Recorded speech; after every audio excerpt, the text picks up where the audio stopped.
मैं यहां n के फलन s को परिभाषित करूंगा। मैं इसे सभी धनात्मक पूर्णांकों के योग के रूप में परिभाषित करूंगा, जिसमें n भी शामिल है। इस प्रकार इस फलन का प्रांत मतलब डोमेन सभी धनात्मक पूर्णांकों का समुच्चय है, तो यहां n एक धनात्मक पूर्णांक होना चाहिए। हम इसे कुछ इस प्रकार समझ सकते हैं। अगर हम प्रथम 3 पदों का योग लेते हैं तो ये 1 जमा 2 जमा 3 अर्थात 6 के बराबर होगा। अगर हम प्रथम 4 पदों का योग लेते हैं तो ये 1 जमा 2 जमा 3 जमा 4 अर्थात 10 के बराबर होगा। इस वीडियो में मैं ये सिद्ध करना चाहता हूं कि हम इसे n के फलन की तरह भी लिख सकते हैं, मतलब सभी धनात्मक पूर्णांकों का योग n गुणा n जमा 1/2 के बराबर होगा। और सबसे पहले हम आगमन के तरीके से इसकी उपपत्ति करेंगे। आगमन यानी इंडक्शन। ये उपपत्ति करने का काफी रोचक तरीका है। आगमन के प्रयोग वाली उपपत्ति में सबसे पहले हम मूल चरण बेस केस को सिद्ध करते हैं, इसलिए हम सबसे पहले इसे 1 के लिए सिद्ध करेंगे।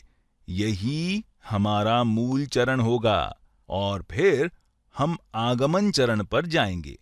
इस चरण में हम कल्पना करते हैं कि यह किसी धनात्मक पूर्णांक इंटीजर k के लिए सही होगा और फिर हम इसे अगले धनात्मक पूर्णांक के लिए सिद्ध करेंगे, जिसे हम k जमा 1 मान लेते हैं। चलिए हम इन दोनों को सिद्ध करते हैं। तो मूल चरण को हम 1 के लिए सिद्ध करेंगे।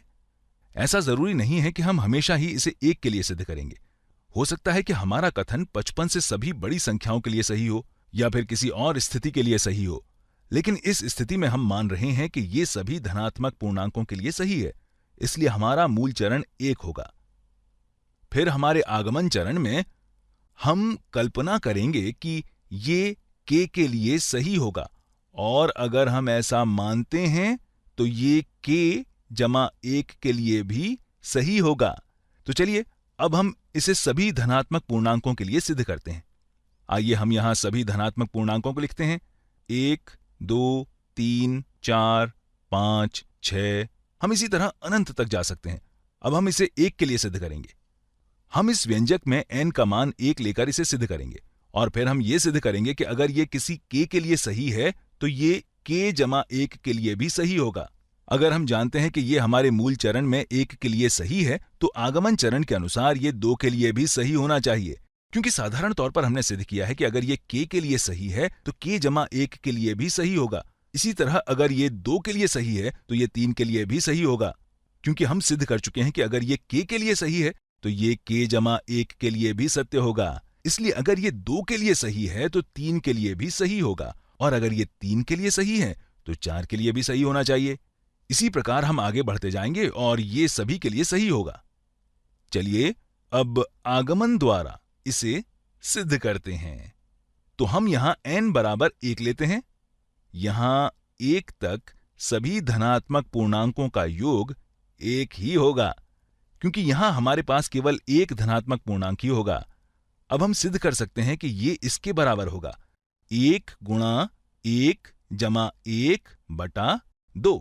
यहां 1 जमा 1 2 होगा, 2/2 1 होगा, फिर 1 गुणा 1 1 के बराबर होगा। तो ये व्यंजक 1 के लिए सही है। इस तरह हमने मूल चरण को सिद्ध कर दिया है। अब हम ये कल्पना करेंगे कि ये किसी संख्या k के लिए सही है, तो हम यहां मान रहे हैं कि ये k के लिए सही है। इस तरह हम कह सकते हैं कि यहां प्रथम k पदों का योग बराबर k गुणा k जमा 1/2 होगा। हम इसे सही मान रहे हैं। अब हम इसे k जमा 1 के लिए निकालेंगे। चलिए अब इसे k जमा 1 के लिए हल करते हैं। तो k जमा 1 तक सभी पूर्णांकों का योग क्या होगा, जिसमें k जमा 1 भी शामिल है।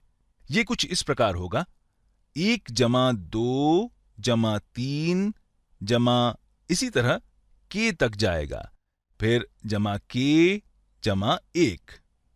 ये k जमा 1 तक के सभी पूर्णांकों का योग है। हम मान रहे हैं कि इतने का मान हमें पहले से ही पता है।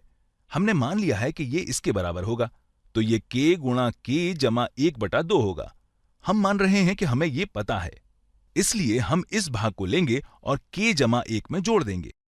तो हम यहां k जमा 1 को जोड़ते हैं। अब अगर हम यहां सार बाहर निकालते हैं तो ये 2 होगा अब ये बराबर, मैं गुलाबी रंग वाले भाग को पहले लिखता हूं, तो ये k गुणा k जमा 1/2 जमा 2 गुणा k जमा 1/2 होगा। ये नीला भाग इस नीले वाले भाग के बराबर है। हमने इस तरह इसलिए लिखा है ताकि हम हर को कॉमन ले सकें। अब ये बराबर कितना होगा? यहां हमारा सार्वहर 2 है। चलिए हम इसे दूसरे रंग से लिखते हैं। तो यहां हमारे पास k गुणा k जमा 1 जमा 2 गुणा k जमा 1 होगा। अब इस चरण में हम k जमा 1 को गुणनखंडन द्वारा बाहर निकाल सकते हैं, क्योंकि ये दोनों पद k जमा 1 से विभाज्य हैं। तो k जमा 1 को गुणनखंडन द्वारा बाहर निकालने पर हमें k जमा 1 गुणा, यहां हमारे पास केवल k बचेगा और यहां हमारे पास केवल 2 बचेगा। मैं इसे अलग रंग से दर्शाता हूं ताकि आप समझ सकें कि मैं क्या कर रहा हूं। ये 2, ये वाला 2 है और ये k, ये वाला k है। अब इस k जमा 1 को हमने यहां पर गुणनखंडन द्वारा बाहर निकाल लिया है और इस पूरे के बटे में 2 है। हम इसे इस तरह भी लिख सकते हैं, k जमा 1 जो ये वाला भाग है गुणा कोष्ठक में k जमा 1 जमा 1। स्पष्ट रूप से ये k जमा 2 के बराबर ही है और फिर इस पूरे के बटे में 2। अब ये हमारे लिए रोचक क्यों है? हमने इसे सिद्ध कर दिया है।